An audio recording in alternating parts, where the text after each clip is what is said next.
জানাজা, তার দাফন, অন্ত্যেষ্টিক্রিয়ার সমস্ত কাজগুলো সুষ্ঠুভাবে সম্পন্ন করার জন্য কোঅর্ডিনেট করার জন্য তারা আজকে আমাকে আমন্ত্রণ জানিয়েছিলেন ক্যাবিনেট মিটিংয়ে। সেখানে আলোচনা হয়েছে, কিছুক্ষণ পরেই আপনারা সেগুলো জানতে পারবেন, তাদের প্রেস সেক্রেটারি আপনাদেরকে জানাবে। আমাদের প্রধান উপদেষ্টা তিনি বোধহয় একটা জাতির উদ্দেশ্যে ভাষণও দেবেন। আপনারা তাদের কাছ থেকে সব কিছু জানতে পারবেন, যেহেতু তাদের মিটিং তারাই জানাবে, সেটাই ভালো হবে। আমাদের বিষয়গুলো আমরা আপনাদেরকে সকালে জানিয়েছি।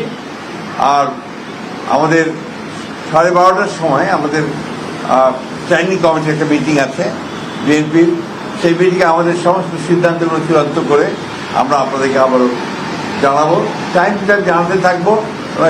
সেক্ষেত্রে আপনাদের কাছে আমরা সর্বাত্মক সহযোগিতা চাইব।